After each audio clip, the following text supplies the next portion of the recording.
Shut up and sit down.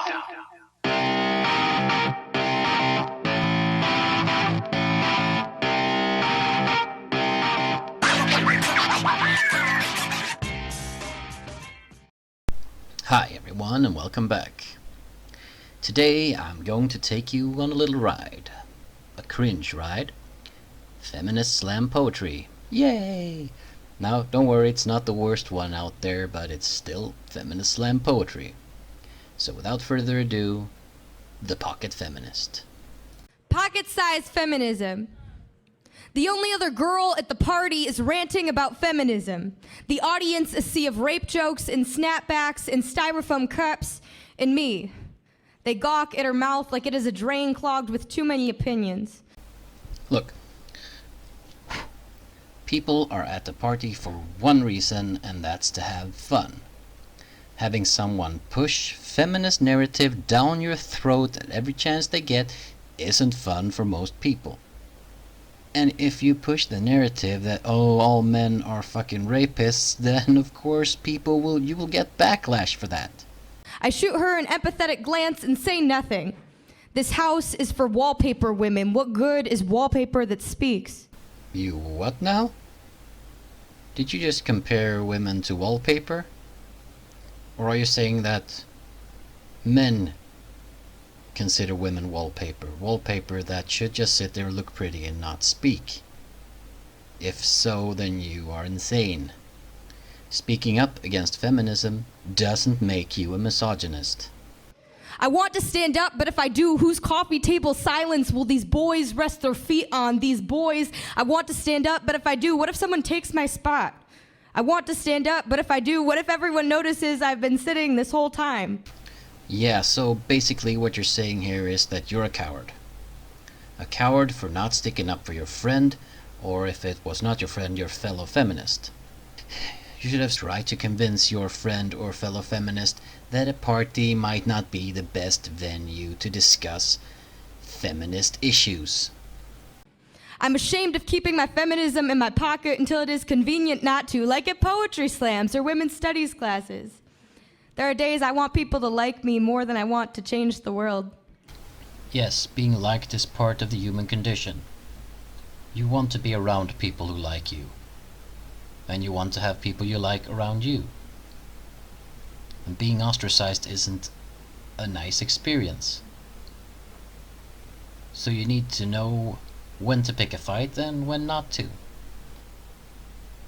Shitting all over people at a party is not a good idea, especially if people are drinking. Then they won't be so inhibited, and they will say what's on their mind without any filter. So if you are easily offended and triggered, then you should probably not discuss feminism with drunk people. Once I forgave a predator because I was afraid to start drama in our friend group. 2 weeks later, he assaulted someone else. I'm still carrying the guilt in my purse. And here we go again with the rape culture. There is no rape culture. At least not in the West. Well, unless you count Sweden these days, but let's chalk that up to the warm weather, shall we, just to virtue signal? And if you do get raped, if you get assaulted, if you get your stuff stolen, or anything else like that, you need to report it. And as you clearly stated, not only for you, but for the victims that the perpetrator possibly will attack afterwards. This will just leave you with a lot of guilt. There are days I forget we had to invent nail polish to change color and drugged drinks and apps to virtually walk us home and lipstick-shaped mace and underwear designed to prevent rape. So what the hell is wrong with these things? Nail polish that change color if there are drugs in your drink is a fucking good idea. 'Cause a drug in your drink is something that you have no control over whatsoever. That will leave you totally helpless to no fault of your own. And apps that follow you home, that's also a good preventive measure. For Christ's sakes. Any invention that helps women to get home at night is a good thing. Underwear that prevents rape is also a fucking good idea. Although it could be difficult if you get a boy home that you want to have sex with, but since I don't know how those panties work, I've never seen them, there might be some special technique to get them off. Hopefully not too easy, because then they would be useless. And mace spray in the form of a lipstick, was it? It's also a good thing. Unless you're in a country where mace is deemed an illegal weapon. So it must be approved before you buy it. But it's also a good thing. I can't understand feminists that are complaining about these things. They're for your benefit. It's good to have protection. It's the same with locks on doors. Or windows. I mean, you don't leave your door unlocked or your window open when you leave for the entire day. That's just stupid. But it's also funny that feminists never bring up the statistics that men are more likely to be assaulted than women. Yes, not raped, but physically assaulted. And physical assault is not always just a slap on the face. It can be fucking brutal and sometimes have dire consequences. But of course, this is a male issue, and feminists don't want to touch male issues, even with a 10-foot pole that they can burn after. Once, a man behind me on an escalator shoved his hand up my skirt from behind, and no one around me said anything, so I didn't say anything because I didn't want to make a scene.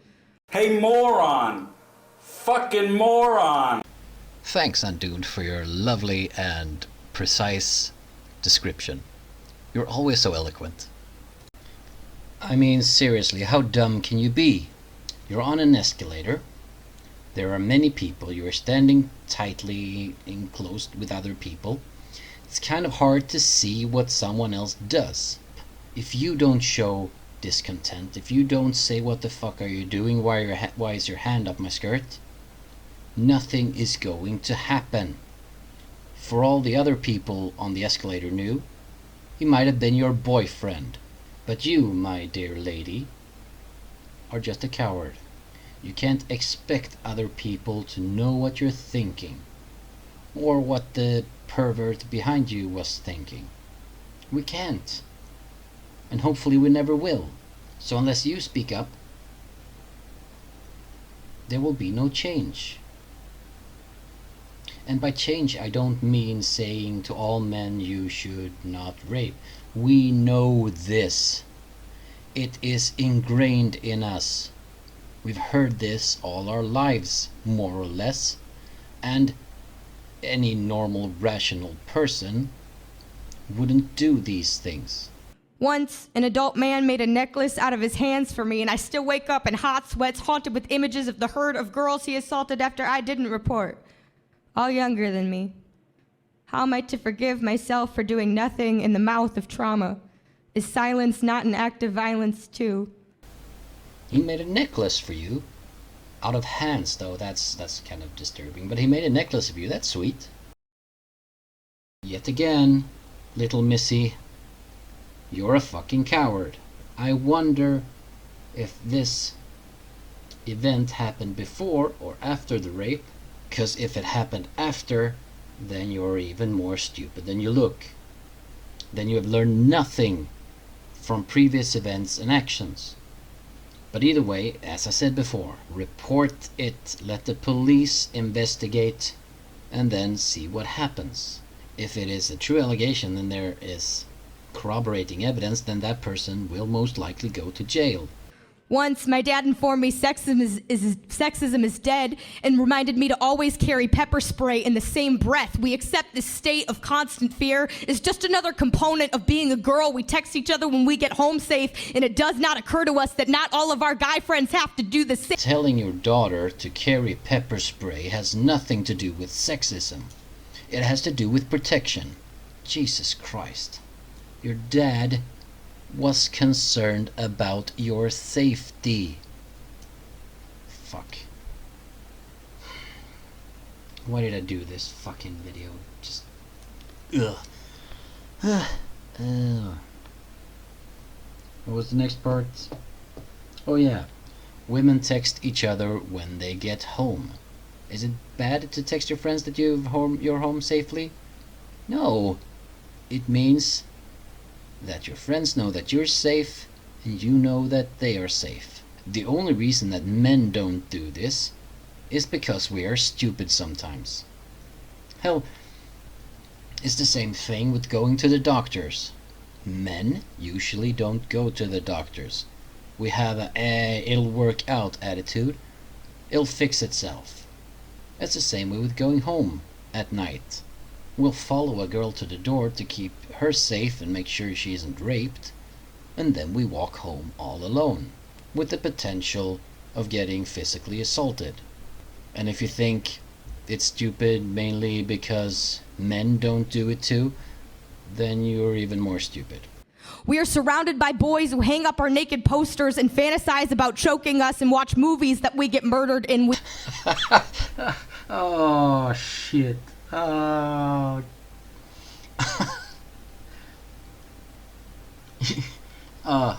You really are a moron, aren't you? Yes, boys hang sexy pictures of women in their room. What do girls hang on the walls in the room? Let's see. Sexy boy band members, maybe, perhaps with their buttons open so they can see their abs. It's the same thing. And I doubt that many boys sit in their room watching these girls thinking about choking them. The only thing they would consider choking at that point would probably be their one-eyed trouser snake. But I digress. I don't really know that many movies where women are murdered.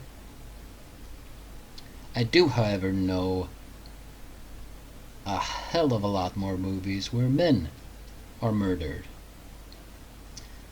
It's basically every movie ever made. I don't know what kind of movies you watch, but if you watch movies where women are being murdered, then you might have a strange fetish or something. We are the daughters of men who warned us about the news and the missing girls on the milk carton in the sharp edge of the world. They begged us to be careful, to be safe, then told our brothers to go out and play. Oh my god, you make shitty arguments one after another. Yes, fathers warn their daughters about weird people so that they don't get kidnapped and end up on milk cartridges. Guess what? They warn boys too.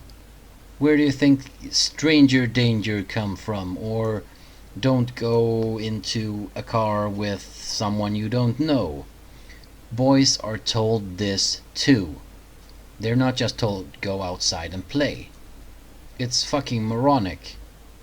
All parents warn their children about dangers. That's what parents do. Just because you had that experience doesn't negate the fact that that is told to boys too. Well, that was it for me, Sith fans. It was a bit of a longer video, but it was fun even though that the topic was a bit cringy. But I hope you liked it, and I hope you come back soon again. Bye bye.